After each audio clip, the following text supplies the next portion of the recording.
Thank you. Abigail, come here. Hey, Dad.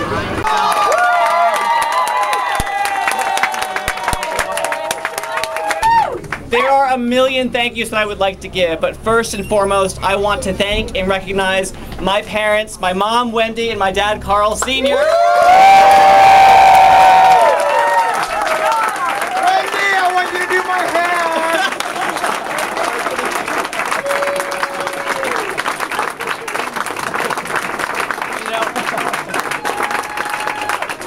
When I ran 4 years ago, my parents told me I was out of my mind to get into this.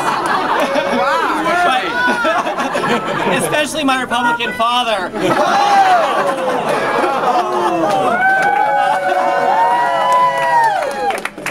But we have come a long way in the last 4 years. Whether it's preserving marriage equality, keeping the Green Line on track and fully funded, closing corporate tax loopholes, increasing the minimum wage, making sure we have real education reform in the Commonwealth, or just making sure that everyday citizens have access to government in the communities of Medford and Somerville.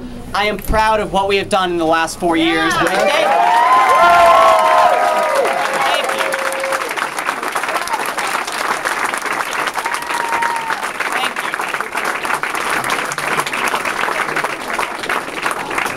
I did receive a call about 20 minutes ago from Alderman Bob Trane. He was incredibly gracious. I want to thank Bob Trane for running a very spirited campaign. They had a great team out there today. So we want to thank Bob Trane. Thank you.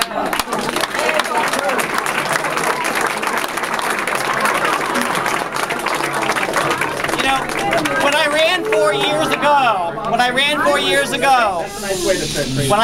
years ago, I was told it couldn't be done. And when I started this campaign this year, I was told, you can't win on stickers.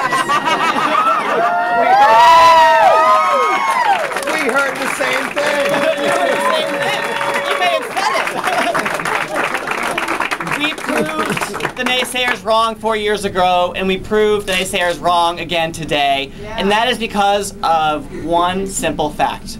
The voters and families in Medford and Somerville have yet again rejected the campaign tactics of divisiveness and negativity and said yes to the 4 years of accomplishments that we've had in the last 4 years. I want to thank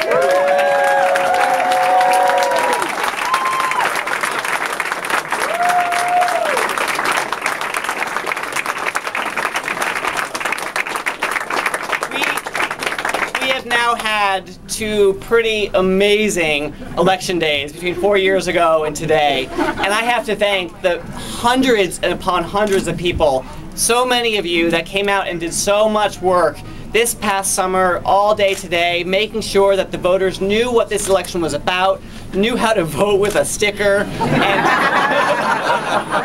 and you did it. So I thank every single one of you. Thank you. Thank you.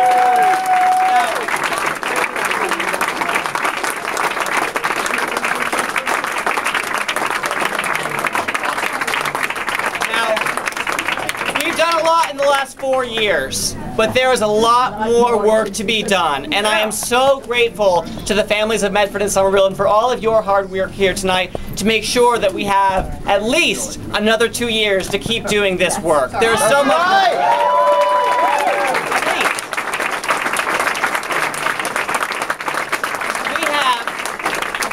We have a deadline of 2014 to have the Green Line come to the communities of Medford and Somerville. And we're going to keep that on track. We have an MBTA system that is financially struggling. We have to get the T system working so that people have an option to the high cost of gasoline. The working families of Medford and Somerville need to have accessible public transportation, and we need to fight for that. That's problem. Challenge number 1 is public transportation. Number two. We have so much more work to do on education reform. The MCAS system that we have now is not doing our students justice, and we have to tackle that issue head on and make sure that we reform MCAS systems.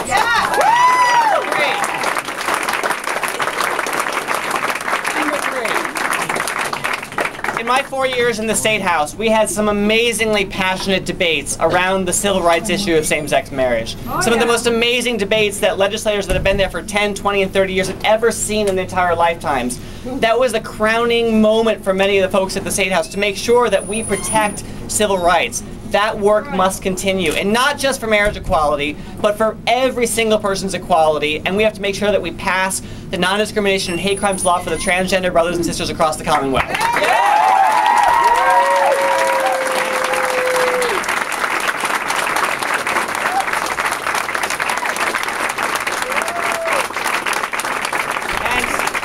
Before we get to even do all of that, there are two minor little details we have to work on. Ready? In November, in Massachusetts, ballot question number 1. We need to say no on number 1. No on number 1. If you don't know, question number 1 would repeal the state income tax. That would gash the state budget. That money pays for everything that we rely on, from roads and bridges to education and healthcare, parks and open space. And if we let that ballot question pass, we will all face the consequences of a major reduction in state services. So no on number 1 in November. Number 1.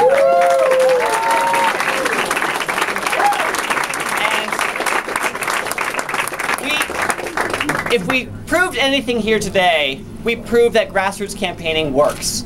And we had a massive army of so many people out there at the polls. You have an obligation now to turn this energy into a win for Democrats, in particular Barack Obama.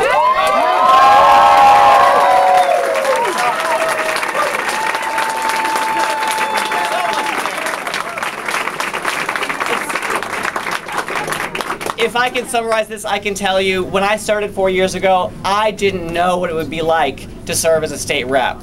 I knew it was something I was going to fight for, and I was going to work hard for our community.